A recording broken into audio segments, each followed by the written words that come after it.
नमस्कार साथियों। बचपन में मैं देखा करता था, मेरे कुछ रिश्तेदारों के साथ हुआ था, और जब एमबीबीएस की पढ़ाई कर रहा था, उसके बाद की पढ़ाई कर रहा था, तब भी मैं देखा करता था कि अगर किसी पर्सन को फालेज, लकवा, पैरालिसिस या स्ट्रोक हो जाए, जिसको मेडिकल साइंस में हम लोग सीवीए, सेरेब्रोवैस्कुलर एक्सीडेंट कहते हैं, तो वो पेशेंट को जो भी फालिज हो जाता था या मुंह टेढ़ा हो जाता था या आवाज़ चली जाती थी, हफ्तों महीनों खटिया पलंग पर लेटे रहना पड़ता था। उसका एकमात्र इलाज होता था फिजियोथेरेपी बताते थे, मालिश बताते थे। ऐसे केसेस में कई लोगों की मृत्यु भी हो जाती थी और पूरी रिकवरी भी नहीं होती थी, बेडसोर बन जाते थे। लेकिन अब मेडिकल साइंस ने तरक्की कर ली है साथियों, और तरक्की इतनी कर ली है कि अगर ऐसे पेशेंट को हम समय रहते अस्पताल ले आए तो ये भी हो सकता है 4 या 5 दिन बाद ऐसे पेशेंट को, जिसको बाईं तरफ या दाईं तरफ पूरा लकवा है, या जिसकी आवाज़ चली गई है, या जिसका मुंह एकदम टेढ़ा हो गया है, वो चलता हुआ वैसे ही घर जाए जैसा कि सामान्य व्यक्ति होता है। तो ऐसा कैसे संभव है? इसके लिए मुझे कुछ तथ्यों को आपको बताना पड़ेगा, आपको समझना पड़ेगा। तो ये वीडियो उसी विषय में है। नमस्कार, मैं हूं doctor Manik Kumar Saxena, additional chief medical superintendent, 1200 bedded TS Mishra medical college and hospital. तो सबसे पहले हम लोग बात करते हैं साथियों स्ट्रोक की या सीवीए की, जिसकी फुल फॉर्म सेरेब्रोवैस्कुलर एक्सीडेंट है। साधारण भाषा में समझे, हमारे मस्तिष्क को बहुत सारी खून की नलियां सप्लाई करती हैं। अगर उन खून की नलियों की सप्लाई बाधित हो जाए तो वो ब्रेन के जिस हिस्से को सप्लाई कर रही है वो हिस्सा काम करना बंद कर देता है, शरीर में वो कमी आ जाती है। मान लीजिए वो खून की नली जिस हिस्से को सप्लाई कर रहे हैं वो हमारे दाएं तरफ के हाथ और पैर को कंट्रोल कर रहा है और आवाज़ को कंट्रोल कर रहा है, तो आवाज़ चली जाएगी, दाएं तरफ के हाथ और पैर में आंशिक या पूरे तरीके से लकवा मार जाएगा। तो इसको हम लोग स्ट्रोक, पैरालिसिस कहते हैं। एक फेशियल नर्व पैल्सी होती है, कभी कभी ब्रेन में ऐसी जगह पे होता है कि केवल चेहरे की मसल्स को सप्लाई करने वाली खून की नली में ऐसा हो जाता है तो चेहरा एक तरफ टेढ़ा हो जाता है, तो इसको फेशियल नर्व पैरालिसिस कहते हैं। ये भी एक प्रकार का स्ट्रोक है। तो स्ट्रोक और सीवीए क्यों होता है, आपको बताया साथियों, जब ब्रेन की खून की सप्लाई में रुकावट आ जाती है। रुकावट 2 वजह से आती है। जो पहली वजह होती है, जो 80 से 85% केसेस में होती है, उसमें ब्रेन के जिस हिस्से को खून की नली सप्लाई कर रही है उस खून की नली में रुकावट आ जाती है। 100 लोगों को अगर स्ट्रोक होता है तो 85 लोगों को यही स्ट्रोक होता है, और इसको हम लोग इस्चेमिक स्ट्रोक कहते हैं। दूसरा, हिमरेजिक स्ट्रोक होता है। हिमरेजिक स्ट्रोक 100 में से 15 लोगों को होता है, और इसमें क्या होता है कि ब्लड की वेसल रप्चर कर जाती है और वहां पर ब्रेन में ब्लड का क्लॉट बन जाता है। ये 2 तरीके से हमको नुकसान पहुंचाता है मरीज को। एक तो जो क्लॉट बनता है वो ब्रेन पे प्रेशर बनाता है, क्योंकि ब्रेन तो एक बंद कैविटी है, तो जो खून अतिरिक्त वहां जमा हो गया वो बाहर की तरफ तो प्रेशर नहीं बना सकता, क्योंकि इतनी जबरदस्त हड्डी है, तो अंदर ब्रेन की तरफ प्रेशर बनाएगा। और साथ में खून की नली जो फट गई है वो ब्रेन के उस हिस्से को रक्त भी नहीं दे पाएगी जिसको रक्त दे रही थी। तो एक इस्चेमिक स्ट्रोक हो गया और एक हिमरेजिक स्ट्रोक हो गया। और इसके लक्षण क्या होंगे? इसके लक्षण इस पर निर्भर करते हैं कि जिस हिस्से को वो खून की नली सप्लाई कर रही है उस हिस्से के काम होना बंद हो जाएंगे। तो ये तो साथियों स्ट्रोक के बारे में हो गया। स्ट्रोक के आपको 2 प्रकार बता दिए। स्ट्रोक का इलाज, जैसा कि मैंने अब बताया, ऐसा संभव है कि समय रहते अगर अस्पताल में आ जाएं तो हो सकता है तीसरे चौथे दिन व्यक्ति अपने पैरों पे चलता हुआ पूरे तरीके से रिकवर होके चला जाए। उसके लिए अस्पताल उसका समय से आना जरूरी है, और उसके लिए ज़्यादा जरूरी ये है कि हम स्ट्रोक के शुरुआती लक्षणों को पहचानें। तो इसके लिए एक काफ़ी रिसर्च के बाद निमोनिक बनाया गया है, जिसको हम लोग बी फास्ट कहते हैं। B for balance. अचानक संतुलन बिगड़ने लगे व्यक्ति का बहुत ज़्यादा स्ट्रोक हो सकता है। ई आई, दोहरा दिखने लगे, दुगना दो दिखने लगे, और साथ में आंखें अगर टेढ़ी हो जाएं या एक आंख से दिखना बंद हो जाए या आधा हिस्सा आंख का दिखना बंद हो जाए, स्ट्रोक हो सकता है। एफ माने फेस, चेहरा एक तरफ से टेढ़ा हो जाए, वहाँ से लार गिरने लगे, या वहाँ की पलक और आँख की भौहें जो हैं वो चलनी बंद हो जाएं, तो थूक गिरने लगे एक तरफ से, तो इसमें फेशियल नर्व पैरालिसिस होती है। तो बी फास्ट में BEF। ए आर्म, हाथ में अपर लिम्ब में या लोअर लिम्ब में दाहिने या बाईं तरफ कमजोरी आ जाए। एस स्पीच, अचानक सिलर्ड हो जाए। इनकॉम्प्रिहेंसिबल हो जाए, व्यक्ति की स्पीच ऐसी हो जाए जैसे गफलत में आदमी कुछ भी बोल रहा है, या स्पीच चली जाए, बोलना बंद हो जाए, स्ट्रोक हो सकता है। और टी माने टाइम इज ब्रेन। याद रखिए साथियों, हर जाता मिनट 20 लाख ब्रेन की कोशिकाओं को मारता है। ब्रेन की कोशिकाओं को न्यूरॉन कहते हैं।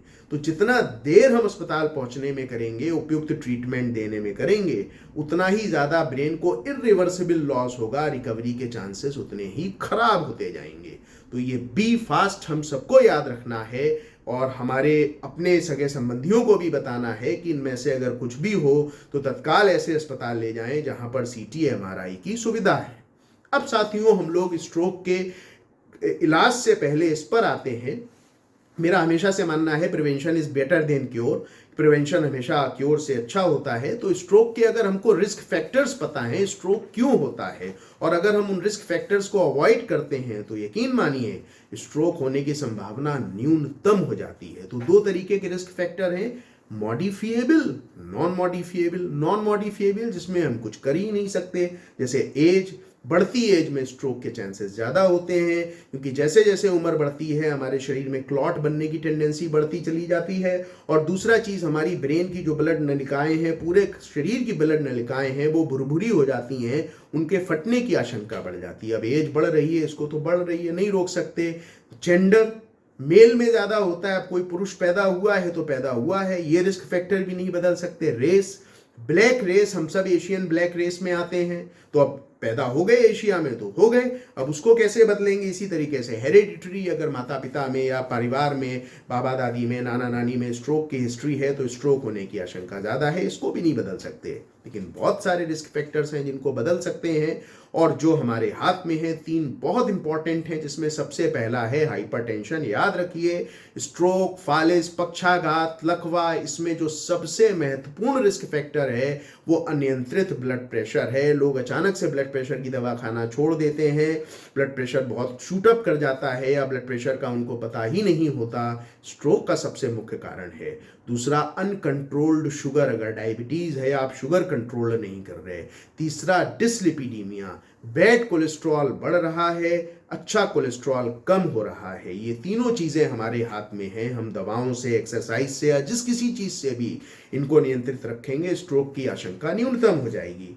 फिर फिजिकल इनएक्टिविटी, अगर हम हफ्ते में 5 दिन 6 दिन एक्सरसाइज नहीं करते, 30 से 45 मिनट, चाहे ब्रिस्क वॉक हो, चाहे साइकिलिंग हो, चाहे योग हो, चाहे जो भी हो, तो हमको स्ट्रोक की आशंका बढ़ जाती है। सिगरेट स्मोकिंग और अल्कोहल अगर हम लेते हैं, एक वक्त था थोड़े समय पहले, बहुत पुरानी बात नहीं है, जब अल्कोहल की परमिसिबल लिमिट थी कि इतना अल्कोहल पुरुष ले सकते हैं, इतना अल्कोहल महिलाएं ले सकती हैं, ये सेफ है। एशियन में अभी स्टडी करी गई है, इसका वीडियो कभी बाद में बताएंगे, कि थोड़ा सा भी अल्कोहल हमारे बॉडी को डैमेज करता है। तो अगर हम सिगरेट स्मोकिंग बंद कर दें, अल्कोहल का सेवन बंद कर दें, फिजिकल एक्टिविटी को बढ़ा दें, स्ट्रोक की आशंका को न्यूनतम कर सकते हैं।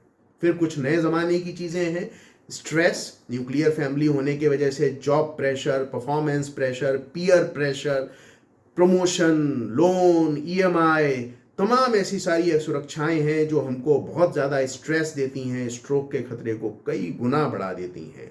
इन सब चीज़ों से जनित होता है डिप्रेशन, स्ट्रोक के खतरे को कई गुना बढ़ा सकता है। कार्डियक कॉजेज, अगर किसी को हार्ट में वेल्व की डिजीज है तो वेल्व में वहाँ पर क्लॉट बन सकता है, जो वहाँ से टूटकर ब्रेन की नलियों में जाकर फंस सकता है खून की। तो ऐसे लोगों को आयु पर्यंत ऐसी दवाएं दी जाती हैं जो खून को पतला करके रखती हैं। और एब्डोमिनल ओबेसिटी, पुरुषों में पेट में चर्बी का बढ़ना, ये स्ट्रोक का एक बड़ा कारण होता है। तो साथियों, इनसे बचिए, इनको नियंत्रण में रखिए, नौबत ही नहीं आएगी कि स्ट्रोक हो, इलाज की बात ही नहीं आएगी। लेकिन मान लीजिए इलाज की बात आ गई आपको या आपके किसी सगे संबंधियों को, तो पहला महत्वपूर्ण चीज है तुरंत पहचाने। पहचानने के लिए आपको मैंने बी फास्ट बताया। बी माने बैलेंस, ई माने आई, एफ माने फेस, ए माने आर्म, एस माने स्पीच, टी माने टाइम इज ब्रेन। 1 मिनट में 20 लाख न्यूरॉन नष्ट होते हैं। अब हम लोग इलाज की बात करते हैं। आपको बताया 100 में से 85 लोगों में इस्चेमिक स्ट्रोक होता है, यानी खून की नली में क्लॉट बन जाता है ब्रेन की। तो ऐसे में क्या है, अगर 4.5 घंटे के अंदर ऐसे व्यक्ति को हम ऐसे हॉस्पिटल ले जाएं जहां सीटी और एमआरआई है, तो सीटी एमआरआई करके हम तुरंत पता लगा लेते हैं कि ब्रेन के अंदर क्लॉट तो नहीं है। अगर क्लॉट नहीं है और स्ट्रोक के सारे लक्षण हैं तो इसका मतलब ब्रेन की नली में ब्लॉकेड है। तो ऐसे पेशेंट में हम लोग 4.5 से 6 घंटे के अंदर अगर एल्टिप्लेज, स्ट्रेप्टोकाइनेज या टेनेक्टेलेज का इंजेक्शन पेशेंट को दे देते हैं तो वो उस क्लॉट को गला देता है, ब्रेन के उस हिस्से को पुनः खून की सप्लाई चालू हो जाती है, ब्रेन का वह हिस्सा पुनः काम करने लगता है और हमारी रिकवरी हो जाती है। इसमें एक चीज होती है, इसको कहते हैं डोर टू नीडल 1 आवर। मान लीजिए पेशेंट अवेयर है और वो अस्पताल ले भी आए तो अस्पताल में घुसने से लेके नीडल माने एल्टिप्लेज का इंजेक्शन लगाने में 1 घंटे का वक्त लगना चाहिए। इधर सीटी स्कैन करा रहे हैं, उससे पता चल रहा है हेमरेजिक स्ट्रोक तो नहीं है, खून की जांचें गई हैं और घंटे भर के अंदर पता चल गया इसमें इस्चीमिक स्ट्रोक ही है, खून की नली में ब्लॉक की वजह से स्ट्रोक है और इसमें इंजेक्शन देने में कोई खतरा नहीं है, तो हम एल्टिप्लेज, टेनेक्टेप्लेज या स्ट्रेप्टोकाइनेज का इंजेक्शन दे देते हैं।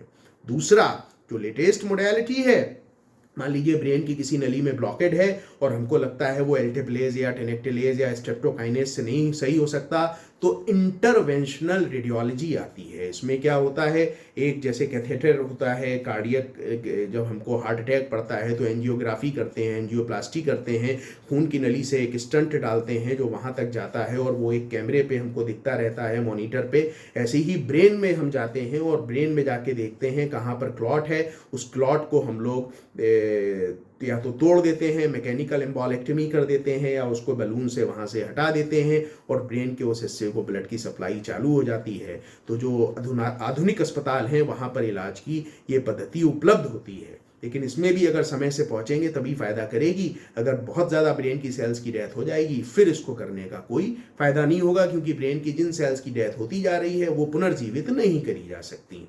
फिर तीसरा क्या है, मान लीजिए किसी पर्सन को यही लक्षण हुए जो मैंने आपको बी फास्ट बताए और 24 घंटे में रिकवर कर गए, तो इसको हम लोग ट्रांजिएंट इस्चीमिक अटैक कहते हैं। मतलब थोड़े समय के लिए स्ट्रोक जैसे लक्षण हुए, ऐसे लोगों में कैरोटिड डॉपलर डॉक्टर कराते हैं और पाते हैं यहाँ पर जो ब्रेन की नसें हैं जो खून की सप्लाई कर रही हैं ब्रेन को, उनके अंदर कोलेस्ट्रॉल जमा हुआ है। तो इसमें भी रेडियोलॉजी के द्वारा स्टंट डाल के यहाँ पर जो कोलेस्ट्रॉल के क्लॉट हैं या जमाव है उसको हटा दिया जाता है, कैरोटिड एंजियोप्लास्टी हम लोग कर देते हैं। अब मान लीजिए 6 घंटे के अंदर इस्चीमिक स्ट्रोक का पेशेंट हॉस्पिटल नहीं पहुंचा, फिर क्या करना है? फिर ऐसे पेशेंट में डॉक्टर कंजर्वेटिव ट्रीटमेंट पे डालते हैं। अगर पेशेंट का ऐसे जगह पर स्ट्रोक हुआ है जो सांस को नियंत्रित करता है या हार्ट को नियंत्रित करता है, जिसको ब्रेन स्टेम कहते हैं, तो जान जाने का खतरा रहता है। अगर ऐसी जगह नहीं हुआ है तो जान जाने का खतरा कम होता है। लेकिन अगर उस खून के बहाव ना होने की वजह से ब्रेन का जो हिस्सा मर गया है, वहाँ पर तीसरे चौथे दिन सूजन आना शुरू होती है जो ब्रेन को बुरी तरीके से दबाती है, और इस दबाव के कारण ब्रेन को ऐसा डैमेज हो सकता है कि व्यक्ति की डेथ हो सकती है। तो ऐसे में डॉक्टर डीकम्प्रेसिव क्रेनिएक्टमी सर्जरी करते हैं। इसमें खोपड़ी के जिस हिस्से में क्लॉट बना है ब्रेन के अंदर, उस हिस्से को निकाल लिया जाता है। तो जो प्रेशर ब्रेन के अंदर था वो बाहर की तरफ थोड़ा सा रिलीज होता है और बाकी मसल्स वगैरह तो वैसी रहती है, बस हड्डी निकाल लेते हैं और उसको या तो मरीज की पेट की लेयर में सिल दिया जाता है या उसको अलग फॉर्मेलिन में रख लेते हैं और 6 महीने के बाद दोबारा लगा देते हैं। तो ऐसे में जब पेशेंट ठीक हो जाता है तो डीकम्प्रेसिव क्रेनियोक्टमी में जो हड्डी निकाली थी उसको हम वापस रख देते हैं। तो ये तो ऑप्शन हुए साथियों इस्चीमिक स्ट्रोक के ट्रीटमेंट के।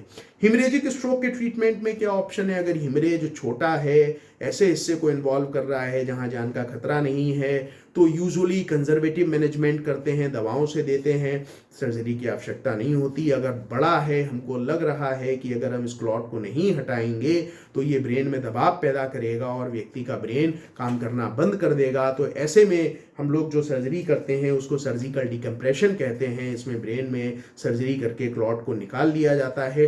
अर्जेंट सर्जरी की ज़रूरत होती है अगर क्लॉट बड़ा होता है। न्यूरोसर्जन सीटी स्कैन या एमआरआई देख के डिसाइड करते हैं कि हमको सर्जरी करनी है कि नहीं करनी है।